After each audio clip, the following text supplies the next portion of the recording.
जय हिंद। स्वागत है आपका हमारे इस ई पाठशाला सेंटर यूट्यूब चैनल में। आज हम करेंगे छात्रावास अधीक्षक की तैयारी, जिसमें हम करने वाले हैं कंप्यूटर का विकास के बारे में चर्चा। कंप्यूटर के हमारे दो सीरीज चल रहे हैं। इसमें से आपका एक आज वाला बेसिक सीरीज है, जिसमें आपको बेसिक से पढ़ाया जाएगा। साथ में जो एमसीक्यू वाला फॉर्म चल रहा है, वैसे जो अभी हम क्वेश्चन आपको पढ़ा रहे थे वो आया हुआ क्वेश्चन है। भले वो छत्तीसगढ़ में नहीं आया है, लेकिन एसएससी के पेपर में आया हुआ क्वेश्चन है। क्योंकि छात्रावास अधीक्षक का जो कंप्यूटर का जो पेपर होता है वो हार्ड होता है ना, इसलिए थोड़ा एडवांस लेवल का आपको पढ़ाया गया। और साथ में एक वीडियो में आपको पूरा प्रैक्टिकल करके भी दिखा दिया गया ऑन स्क्रीन की किस प्रकार से आपको होता है ना, एमएस वर्ड या फिर एमएस एक्सेल में किस प्रकार से आपका प्रश्न पूछा जाता है। ठीक है, तो उसके लिए टेंशन मत लीजिए कि कुछ एसएससी के प्रश्न रहते ही हैं हार्ड। ठीक है, तो साथ में हम छत्तीसगढ़ के जो एग्जाम में पूछे गए प्रश्न है वो भी हमको पढ़ा देंगे, लेकिन वो बहुत छोटा मोटा प्रश्न है। आपको तो याद भी हो गया होगा कि इनपुट डिवाइस क्या है, आउटपुट डिवाइस क्या है ना। तो ये तो इसको भी हम करा देंगे, इसको नहीं छोड़ेंगे। लेकिन आपका हैबिट होना चाहिए कि हम जो थोड़े बहुत अच्छे लेवल के प्रश्न भी कर ले। ठीक है, एग्जामिनर का मूड पता नहीं तो किस प्रकार से प्रश्न पूछ देगा, इसलिए आपको सारी चीज का हम रटवाने की कोशिश कर रहे हैं। साथ में हमारे बेसिक क्लास तो आपके लिए है ही। ठीक है, तो कंप्यूटर में 30 में 30 लाना है और हमारे साथ आप ला भी सकते हैं। और यदि आप फ्री में लाएंगे ना, हम इसका कोई भी चार्ज नहीं करेंगे। देख रहे हैं कि बहुत से लोग फ्री के वीडियो को वैल्यू नहीं दे सकते, तो उनकी मर्जी है। हम किसी को नहीं बोल सकते कि आप हमारा वीडियो देखो। जिनको देखना होगा देखेगा, जिनको नहीं देखना होगा नहीं देखेगा। जिसको पढ़ना है पैसा देके वो पैसा देके भी पढ़ सकता है, और जिसको फ्री में पढ़ना है वो फ्री में भी पढ़ सकता है। यूट्यूब में भी इतने सारे कोर्स हैं, आपको एक पैसा देने की जरूरत नहीं पड़ेगा। आप यूट्यूब में खोज खोज के कई विषयों पर भी आप ज्ञान अर्जित कर सकते हो। बस आपको वीडियो खोजना रहता है और पढ़ना रहता है ना। लेकिन जिसको पेड पढ़ने की इच्छा है वो पेड भी पढ़ सकता है, उसकी मर्जी है। चलिए आज का हम सवाल क्वेश्चन शुरू करें। आज का हमारा मेनली टॉपिक है कंप्यूटर का विकास। तो हम देखते हैं कंप्यूटर का विकास किस प्रकार से होता है। तो कंप्यूटर का विकास हम कुछ इसमें डिवाइड कर लेते हैं कुछ श्रेणियों में। ठीक है, तो सबसे पहला श्रेणी हम देखेंगे हार्डवेयर के आधार पर कंप्यूटर का विकास कैसे हुआ और किस प्रकार से एग्जाम में प्रश्न पूछे जाते हैं। तो हार्डवेयर के हिसाब से आपको पूछा जाएगा प्रथम पीढ़ी का कंप्यूटर, दूसरी पीढ़ी का कंप्यूटर, तीसरी पीढ़ी का कंप्यूटर, चौथी पीढ़ी का कंप्यूटर और पांचवी पीढ़ी से अब तक का कंप्यूटर। ठीक है, ये आपका अब तक का होगा। ठीक है, उसके आधार पर हम आकार के आधार पर देखेंगे कि आकार मतलब कितना बड़ा कंप्यूटर है, किसका साइज है। Main frame computer, mini computer, micro computer और सुपर कंप्यूटर। ठीक है, कार्य पद्धति के आधार पर देखेंगे कि कोई कंप्यूटर कार्य कैसे करता है। तो एनालॉग, डिजिटल, हाइब्रिड। ठीक है, अब ये देख लीजिए आपका जो ये पेट्रोल डलाने का जो आप मशीन है, जहां पे आप पेट्रोल डलवाते हो, वो भी आपका देखिए। कंप्यूटर का मतलब ये नहीं है कि आपके सामने एक स्क्रीन होगा, कीबोर्ड होगा, माउस होगा। कंप्यूटर का एक व्यापक अर्थ होता है। ठीक है, वैसा जो मशीन जो एक सॉफ्टवेयर के ऊपर काम करता है एक कंप्यूटर कहलाता है। हमारे लिए कंप्यूटर जैसे हम बोलते हैं तो हमको हमारे दिमाग में आ जाता है कि एक स्क्रीन होगा, एक कीबोर्ड होगा, एक माउस होगा, बस इसमें टाइप करना है ना। कंप्यूटर का जो संज्ञा है या फिर कंप्यूटर का जो भी डेफिनेशन है वो बहुत व्यापक है। ठीक है, तो कंप्यूटर शब्द का जो अर्थ है वो बहुत व्यापक है ना। आपके जो मोबाइल है वो भी कंप्यूटर ही कहलाते हैं। ठीक है, एनालॉग, डिजिटल, हाइब्रिड। तो हाँ, मैं बता रहा था जो आपके जो मशीन है, हाइब्रिड मशीन है, जो आपके पेट्रोल डलाने वाला मशीन है। ठीक है, उसमें कुछ हाइब्रिड मशीन इसलिए बोल रहा हूँ कि वो उसमें डिजिटली कुछ सॉफ्टवेयर फिट किया गया है, साथ में कितना पेट्रोल वहां से निकल के आ रहा है इस पर वो काम करता है। ठीक है, और कुछ एनालॉग या डिजिटल, एनालॉग या फिर हाइब्रिड कंप्यूटर कह सकते हैं, जैसे मौसम के जो ज्ञान लगता है ना, जो मौसम का ज्ञान रखता है, उसके बाद आपको डिजिटली सूचना प्रदान करता है, वो भी आपका हार्डवेयर कंप्यूटर ये डिजिटल हाइब्रिड कंप्यूटर हो जाएगा, जिसमें एनालॉग और डिजिटल। देखिए, एनालॉग के रूप में उसके जितने भी एंटीनाज होंगे वो आपके तापमान या टेम्परेचर को नापकर आपको डिजिटल फॉर्म में आपको सूचना प्रोवाइड करता है, तो उसको हम क्या कहेंगे, हाइब्रिड कंप्यूटर कहेंगे। ठीक है, आगे जब इसको और समझेंगे तो आपको और बता देंगे। सबसे प्रथम हम अगला देखेंगे हार्डवेयर के उपयोग के आधार पे कंप्यूटर के कितने पार्ट थे। ठीक है, तो हार्डवेयर के उपयोग के आधार पर हम सबसे पहले पढ़ेंगे प्रथम पीढ़ी के कंप्यूटर। ठीक है, तो जब भी हम हार्डवेयर के आधार पर करेंगे तो उसमें मेनली होता है कि उसके माइक्रो प्रोसेसर क्या यूज किया गया था। ठीक है, जब भी हम हार्डवेयर के आधार पर करेंगे तो उसको प्रथम पीढ़ी, दूसरी पीढ़ी के नाम से जानेंगे। और इसका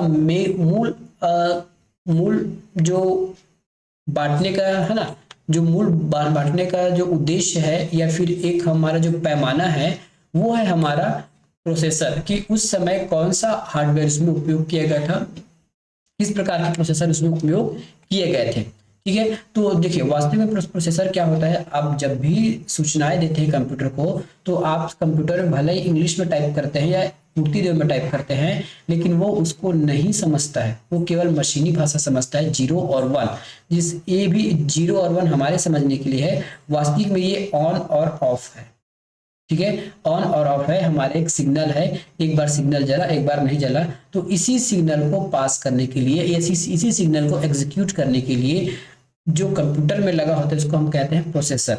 तो प्रथम पीढ़ी में कौन सा प्रोसेसर लगा था, कैसा था, अगली पीढ़ी में उसमें क्या चेंजेस किए गए, उसके हिसाब से कंप्यूटर का आकार भी चेंज होते गया, है ना, ये सब हम पढ़ेंगे। ठीक है, तो प्रथम पीढ़ी का जो कंप्यूटर है, तकनीकी हम आधार के कंप्यूटर का जो पीढ़ी है तकनीकी और आधार के तकनीकी और आकार के आधार पर इसको बांटा जाता है।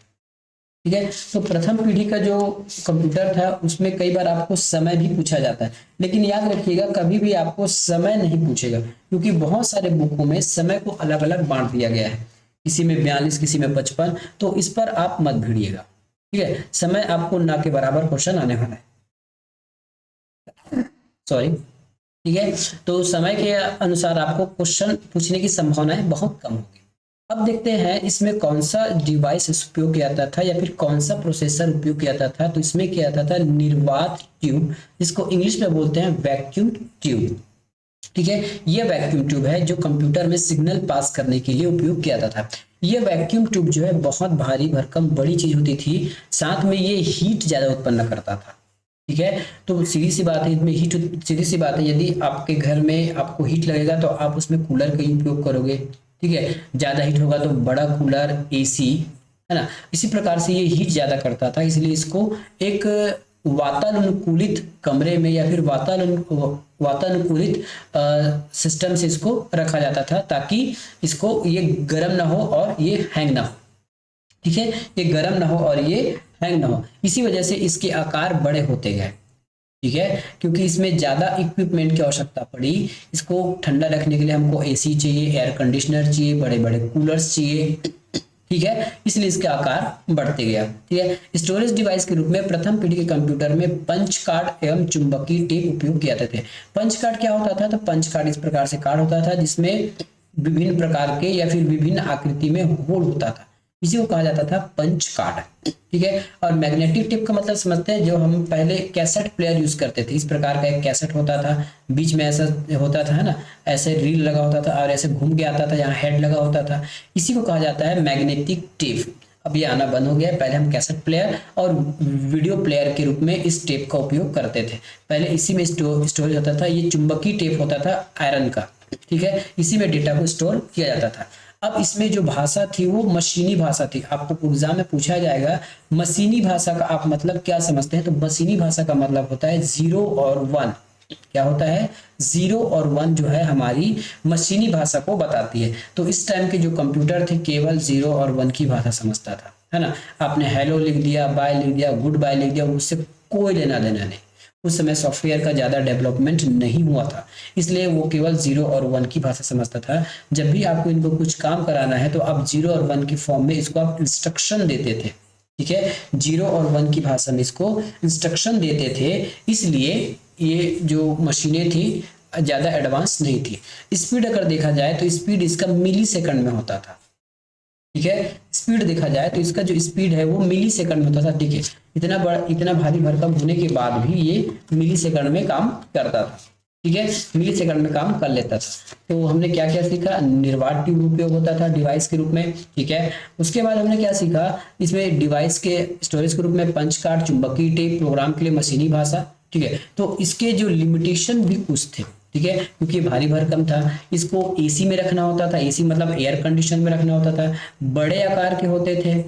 ठीक है, बड़े आकार के होते थे और संभवतः स्लो होता था। एक इंस्ट्रक्शन देने के लिए हमको लंबा चौड़ा प्रोग्राम लिखना होता था, वो भी मशीनी भाषा में 0101 में। तो इसके कुछ लिमिटेशन थे। ठीक है, क्या थे इसके कुछ लिमिटेशन थे। ठीक है, इसके कुछ क्या थे, लिमिटेशन थे। अब देखते हैं कि इससे संबंधित कौन कौन सी हमारी कंप्यूटर बनाए गए इस टाइम के। ठीक है, इस टाइम में कितने कंप्यूटर बनाए गए इस टाइम के, हमें इसमें देख लेते हैं। इस टाइम में कितने कंप्यूटर आए हमारे पास, तो मार्क 1। ठीक है, ये भी हमारा प्रथम पीढ़ी के कंप्यूटर है मार्क वन।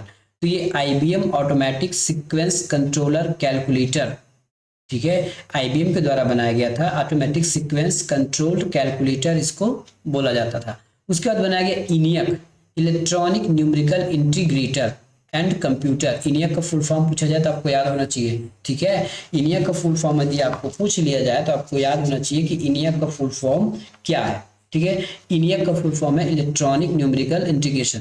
दो प्रकार से प्रश्न आपको बन सकते हैं। सबसे पहले जो मार्क वन है, जो किस पीढ़ी के कंप्यूटर थे, तो वो प्रथम पीढ़ी के कंप्यूटर थे, देखिए यहाँ पे लिखा है, ठीक है।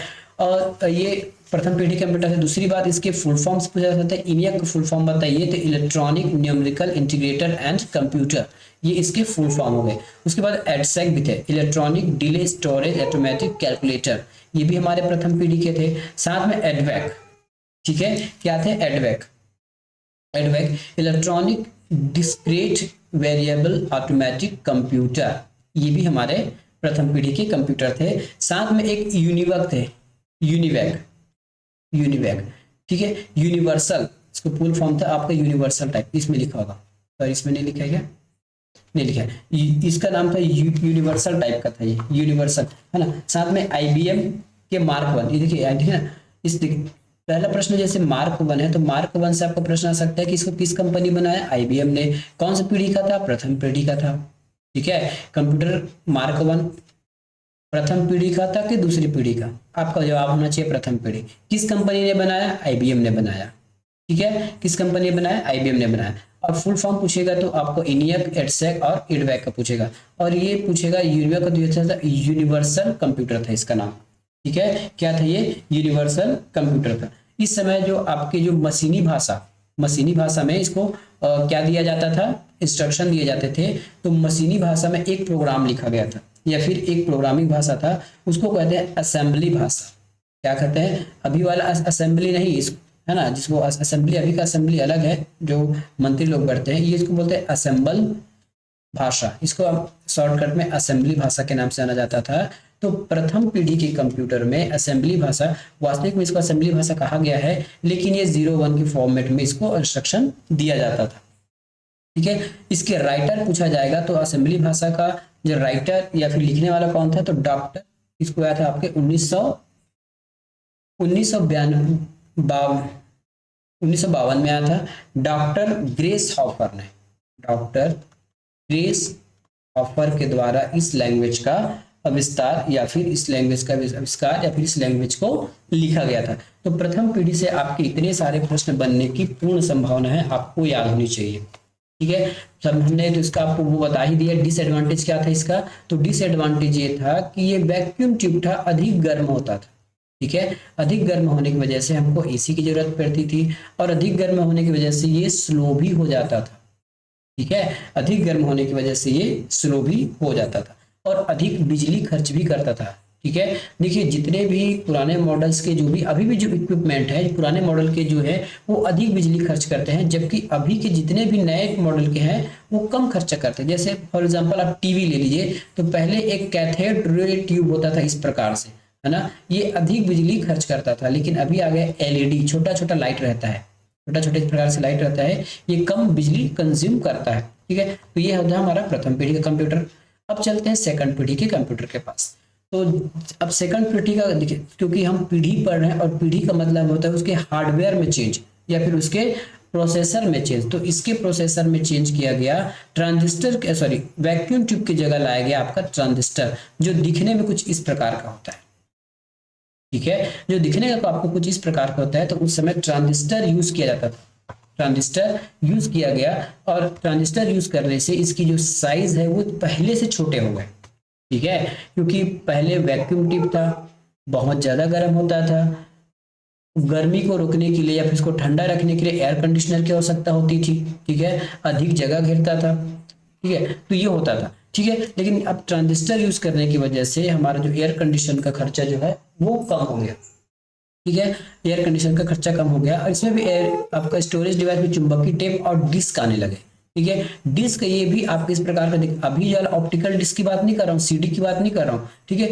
ये डिस्क के रूप में आने लगा इसके स्टोरेज डिवाइसेस। ठीक है, प्रोग्रामिंग लैंग्वेज आपके उच्च स्तरीय के आने लगे, असेंबली लैंग्वेज, कोबोल और फ्रोटॉन, इस प्रकार के प्रोग्रामिंग भाषा इसमें प्रयोग होने लगी। ठीक है, उच्च स्तरीय भाषा मतलब आपके एबीसी वाले जो आपके इंग्लिश में लिखते हो, और असेंबली भाषा भी चल रहा था, साथ में कोबोल फ्रोटॉन भी चल रहा था। जब हम इसको भाषा वाले चैप्टर में पढ़ेंगे ना प्रोग्रामिंग लैंग्वेज, तब इसको हम बताएंगे कि प्रोग्रामिंग लैंग्वेज क्या होता है और ये प्रोग्रामिंग लैंग्वेज में कितने प्रकार की लैंग्वेज हैं, अभी कितने लैंग्वेज हैं और पहले कितने लैंग्वेज थे। ये आपको सॉफ्टवेयर या फिर प्रोग्रामिंग लैंग्वेज वाले चैप्टर में आप इसको हम पढ़ा देंगे आप। ठीक है, फिर आप इस पर कॉन्सेंट्रेट कीजिए। इसका स्पीड था माइक्रो सेकंड में, पहले से छोटा साइज था। अब इसमें ऑपरेटिंग सिस्टम का कॉन्सेप्ट लाया गया, पहले ऑपरेटिंग सिस्टम का कॉन्सेप्ट नहीं था, बैच प्रोसेसिंग सिस्टम लाया गया। बैच प्रोसेसिंग मतलब एक किसी कार्य को पैकेट के रूप में रखना। बैच का मतलब होता है इस प्रकार के पैकेट बनाकर किसी कार्य को करना। ठीक है, किसी कार्य को एक प्रकार के पैकेट बना के करना और जिसकी प्रायोरिटी पहली है उसको पहले कंप्लीट करना। ठीक है, ये होता है बैच प्रोसेसिंग ऑपरेटिंग सिस्टम। तो इस समय के जितने भी, ठीक है, जितने भी कंप्यूटर थे उसका नाम क्या था? इसका नाम था IBM। क्या था? IBM 1401, IBM 7094 और PDP 8। तो ये इस टाइम के कंप्यूटर थे। ठीक है, क्या थे ये? इस टाइम के कंप्यूटर थे। अगला देखिए, इसमें देखिए ये आपके IBM 101, CDC भी थे, PDP भी था। तो इस प्रकार के कंप्यूटर का नाम है ये। तो IBM को बोलते हैं इंटरनेशनल बिजनेस मशीन। ठीक है, और CDC को बोला जाता था चेंज डाटा कैप्चर। ठीक है, और PDP को बोला जाता था प्रोग्राम्ड डाटा प्रोसेसर। ठीक है, तो दूसरी पीढ़ी में इस प्रकार के कंप्यूटर के नाम रखे गए थे। कंप्यूटर के नाम से आपको प्रश्न जरूर पूछा जाएगा, ये आप अच्छे से याद रखिएगा। ठीक है, कंप्यूटर से संबंधित आपको जरूर जरूर प्रश्न पूछा जाएगा इसमें। अब तीसरे पीढ़ी की ओर चलते हैं। इसमें भी आप थोड़ा सा डिवाइस में चेंज, आप थोड़ा फास्ट चलेंगे ना, क्योंकि आपको पता चल गया है कि पीढ़ी के अनुसार से आपको क्या क्या याद रखना है। तो जब भी आप पीढ़ी याद रखोगे ना, तो पीढ़ी के हिसाब से आपको याद रखना है कि उसमें कौन सा डिवाइस उपयोग होता था। तो इसमें आ गया आपका IC चिप आ गया, है ना। इसको बोलते हैं इंटीग्रेटेड सर्किट। क्या बोलते हैं इंग्लिश में? इंटीग्रेटेड सर्किट आता है। स्टोरेज डिवाइस के रूप में आपका चुंबकीय टेप है, डिस्क है, ये चलता रहा। ठीक है, प्रोग्रामिंग भाषा में आपके उच्च स्तरीय भाषा चल रहे थे। उच्च स्तरीय भाषा में आपके पास्कल हो गया, बेसिक हो गया, इस प्रकार की भाषाएं चल रही थी। प्रोग्रामिंग भाषा कुछ होता नहीं है वैसे तो, हम इसको अगले चैप्टर के, हमारा चैप्टर है ये, मतलब आपको यदि कुछ इंस्ट्रक्शन लिखना है, मैं एक सिंपल डाटा बता रहा हूँ, जैसे आपको कुछ इंस्ट्रक्शन लिखना है, जैसे आपको कुछ 2 नंबर को जोड़ना है AB, तो AB की जगह आपको कुछ भी हो सकता है ना। यदि 2 नंबर को जोड़ना है तो आपको इसमें कोडिंग करना होता था। ठीक है, इसमें कोडिंग करना होता था। इस कोडिंग को ही कहा जाता है प्रोग्रामिंग भाषा। ठीक है, या फिर हार्डवेयर और सॉफ्टवेयर। हार्डवेयर मतलब आपका जो सामान हो गया, जैसे ये IC चिप हो गया, और यूजर के बीच इंटरेक्ट करने वाले सॉफ्टवेयर को हम या तो सिस्टम सॉफ्टवेयर कहते हैं या फिर अन्य सॉफ्टवेयर के नाम से जाना जाता है। वैसे ये ज़्यादा बहुत ब्रॉड कॉन्सेप्ट है, इसको ज़्यादा अच्छा होगा कि हम जो सॉफ्टवेयर वाले सेक्शन में पढ़ेंगे। फिर आप इतना जान लीजिए, प्रोग्रामिंग भाषा इसकी पास्कल थी और बेसिक। ठीक है, स्पीड क्या था? तो नैनो सेकंड में चलता था। रैम का उपयोग होने लगा, पहले रैम का उपयोग नहीं होता था। ठीक है, और इसके साइज छोटे होते गए, ये जैसे जैसे इसका डिवाइस छोटा होता गया इस, और ठीक है, साइज छोटे के साथ साथ इसकी जो स्पीड है वो बढ़ता गया, उपयोग बढ़ते गए। ठीक है, और तीसरी पीढ़ी के कंप्यूटर में आपके इनपुट आउटपुट डिवाइस उपयोग होने लगे। ठीक है, इनपुट आउटपुट डिवाइस जैसे प्रिंटर हो गया, माउस हो गया, कीबोर्ड हो गया, और ऑपरेटिंग सिस्टम भी उस समय आ गया था।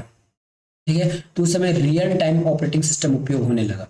ठीक है, रियल टाइम का मतलब क्या है, बैच क्या है, मल्टी प्रोसेसिंग ऑपरेटिंग सिस्टम क्या है, मैं सॉफ्टवेयर वाले पार्ट में पढ़ लेंगे। ठीक है, तो इस सेक्शन से आपको क्या क्या याद रखना है कि तीसरी पीढ़ी के कंप्यूटर में IC उपयोग होने लगे थे, IC चिप। ठीक है, कभी कभी अगर किस्मत फूटा रहा तो ये भी पूछ देगा कि प्रोग्रामेबल यदि मतलब प्रोग्रामिंग लैंग्वेज तीसरी पीढ़ी में कौन सा था, ये पूछेगा। ठीक है, या फिर माउस कीबोर्ड कौन से पीढ़ी से शुरू होना, उपयोग शुरू होना, ये भी पूछा जा सकता है अगर किस्मत खराब होगा तो। नहीं तो यदि जब भी पीढ़ी से प्रश्न आएगा ना, आपको डिवाइस ही पूछा जाता है, ज्यादा डीपली इसमें पूछा नहीं जाएगा, लेकिन आपको तैयारी रखना जरूरी है। ठीक है, तो तीसरी पीढ़ी के कंप्यूटर थे आपके NCR, national cash register company. ठीक है, IBM international businessman machine IBM 360, और PDP प्रोग्रामेबल डाटा प्रोसेसर 11। ठीक है, तो ये हमारे तीसरी पीढ़ी के कंप्यूटर हो गए। क्या हो गए? हमारे तीसरी पीढ़ी के कंप्यूटर हो गए। ठीक है, इसमें ट्रांजिस्टर को हमका नाम बता दिया था, IC चिप थोड़ा सा और रिकॉल कर लीजिए, आपको याद ही करा देते हैं एक ही वीडियो में। IC चिप इंटीग्रेटेड सर्किट का नाम से जाना गया। ठीक है। आईसी इंटीग्रेटेड सर्किट का नाम हो गया, टाइम सीरिंग ऑपरेटिंग सिस्टम आ गया, रियल टाइम ऑपरेटिंग सिस्टम आ गया, नैनो सेकंड में काम हो गया, रैम का उपयोग होने वाला। बस इतना ही है, ज़्यादा इसको याद करने की आवश्यकता नहीं है। अब हम देखते हैं चौथी पीढ़ी के कंप्यूटर क्या होगा। ये हमारी चौथी पीढ़ी के कंप्यूटर है, जिसको मैं VLSI मतलब very large, VSLI very large, sorry VLSI चाहिए क्या, VLSI, ठीक है, very large scale integrated circuit. ठीक है, वेरी लार्ज इंटीग्रेटेड सर्किट मतलब एक ही सर्किट में, जैसे हमने अभी एक ट्रांजिस्टर पढ़ा था ना, इस प्रकार से एक ट्रांजिस्टर ऐसा पैर वाला, इस प्रकार से ट्रांजिस्टर, तो एक ही चिप में बहुत सारे लाखों करोड़ों, लगभग लाखों तो मान के चलिए, लाखों आईसीस को उसमें डालना, वेरी इंटीग्रेट, इसको कहते हैं वेरी लार्ज स्केल। मतलब एक ही डिवाइस में, एक ही चिप में बहुत सारे आईसीस को या फिर आईसी को फिट करना। ठीक है, ये होता है हमारा very large scale integrated circuit. ठीक है, तो इसका जो डिवाइस था ये सेमीकंडक्टर आ गया। सेमीकंडक्टर क्या होता है, सेमीकंडक्टर इसको हम कहते हैं अर्धचालक के नाम से जाना जाता है, अर्धचालक। ठीक है, ये बहुत महंगा होता है अर्धचालक। ठीक है, सामान्यतः करंट को पास नहीं होने देता, लेकिन कुछ स्पेशल केस आ जाते हैं, इसका टेम्परेचर बढ़ने पर ये क्या होता है, टेम्परेचर बढ़ने पर क्या होता है, ये कुछ भी करंट को पास होने देता है। ये हम कब पढ़ेंगे, जब आपको केमिस्ट्री पढ़ाएंगे, है ना, उसमें पीरियोडिक टेबल पढ़ाएंगे, उसमें पता चलेगा कि चालक और अर्धचालक में क्या अंतर है। ठीक है, प्रोग्रामिंग भाषा, उच्च स्तरीय भाषा, पास्कल बेसिक, है ना, पास्कल बेसिक हो गया, और बहुत सारे इसमें क्या क्या थे, पास्कल बेसिक, ठीक है, और कुछ ओएस भी आने लगे इसमें, है ना। नैनो सेकंड में काम होता था, रैम का उपयोग होने लगा। रैम के साथ साथ क्या उपयोग होने लगा इसमें, आपका लैन यूज होने लग गया था, लैन इंटरनेट वाला। ठीक है, कलर चेंज कर लेते हैं, लैन का उपयोग होने लगा इसमें, लैन ना, लोकल एरिया नेटवर्क। ठीक है, साइज में बहुत छोटे होते चले गए। ठीक है, अब यदि इसका आपको ईयर देखना है तो मोटा मोटा ध्यान लीजिए, 75 से, ये आपके 75 से कब थे, ये 90 के आसपास के एरिया में। तो उस समय के जो कंप्यूटर आपने देखे होंगे तो आपको पता होगा। ठीक है, तो आई इसका इनपुट आउटपुट के लिए आपके कीबोर्ड, माउस और जितने भी इनपुट आउटपुट थे वो आ चुका था, बस आपके पेन ड्राइव को छोड़कर। ठीक है, माउस वेस उपयोग होने लगा। ठीक है, माउस वगैरह उसमें उपयोग होने लगा, रैम उपयोग होने लगा, लैन वैन उपयोग होने लगा। ठीक है, लैन वैन का उपयोग में देखा जाने लगा। ठीक है, MS डॉस उस समय आ गया था, MS डॉस उस समय आ गया था, इसको माइक्रोसॉफ्ट में तैयार किया था। ठीक है, किया गया था MS डॉस, जिसको माइक्रोसॉफ्ट में तैयार किया था। तो MS डॉस एक ऑपरेटिंग सिस्टम है, याद रखिएगा। ठीक है, GUI आ गया था, क्या बोलते हैं इसको, GUI, ग्राफिकल यूजर इंटरफेस। इसका मतलब है कि आप जब भी कंप्यूटर से इंटरेक्ट करोगे, आप माउस के थ्रू, ये ना, आप माउस या फिर आपको आइकन के रूप में आप इंस्ट्रक्शन लिखने की आवश्यकता नहीं थी। एक होता है CUI, अंतर समझिएगा CUI GUI में। CUI में क्या होता था, यदि आपको कुछ ऐड करना है तो आप क्या लिखोगे, सम लिखोगे और 2 नंबर लिखोगे, A+B जो भी है एक निश्चित फॉर्मेट में। ये आपका CUI हो गया। और जितने भी आप CUI में जितने भी आपको परफॉर्मेंस कराने हैं, गाने सुनने हैं या फिर कुछ भी काम कराना है कंप्यूटर में, तो आपको केवल ऐसा लिखकर कमांड देना होता था। ठीक है, जैसे आप भी आपके कंप्यूटर में जाओगे तो जैसे ही आप लिखोगे ना, क्या एक मोड होता है, कंट्रोल मोड, ऐसा कुछ मोड लिखा था, मेरे को एग्जैक्टली याद नहीं आ रहा है, ब्लैक स्क्रीन ऐसा आता है, इसको MS डॉस भी मान के चलते हैं। ठीक है, यदि आपको टाइम देखना है तो यहाँ पर टाइम लिखोगे और इंटर का बटन दबाओगे तो यहाँ टाइम छप के आएगा। डेट देखना रहेगा तो डेट ऐसे लिखोगे और इंटर बटाओगे तो यहाँ डेट लिख के आएगा। यदि आपको कुछ फाइल बनाना है, कुछ फोल्डर बनाना है तो MD कमांड, CD कमांड, इस प्रकार से आप कुछ कमांड लिखते जाओगे तब वो काम करते जाएगा। इसको कहते हैं CUI मोड। लेकिन GUI में ग्राफिकल यूजर इंटरफेस है, आप माउस के एक एक क्लिक से आप सब कुछ कर सकते हो, आपको कमांड याद करने की आवश्यकता नहीं है। देखिए यहाँ पे CUI में यदि आपको टाइम देखना है तो टाइम का कमांड याद करो, डेट देखना है तो डेट का कमांड याद रखो, कोई फोल्डर बनाना है तो फोल्डर बनाने का कमांड याद रखो, उसको डिलीट करना है तो डिलीट करने का कमांड याद रखो। लेकिन GUI में ऐसा नहीं है, बस एक क्लिक करो और आपके सामने सब कुछ आ गया। ठीक है, तो ये अंतर था। ठीक है, उस समय C आ गया था उच्च स्तरीय भाषा में, C। ठीक है, अभी तो C है, C++ है, विजुअल बेसिक, बहुत सारे आ गए हैं। ठीक है, उस समय C था। ठीक है, बाकी प्रोग्रामिंग वाले भाषा में तो कंप्लीट करेंगे ही ये सब चीजें क्या है। तो यहाँ से आपको क्या क्या याद करना है, तो VLSI मतलब वेरी लार्ज इंटीग्रेटेड, इसको हम माइक्रो प्रोसेसर के नाम से भी जानते हैं। ठीक है। सेमीकंडक्टर होता है ये माइक्रो प्रोसेसर, इसमें रैम रोम का उपयोग होने लगा, बेसिक पास का जितने भी हाई लेवल भाषा है वो उपयोग होने लगे, ठीक है।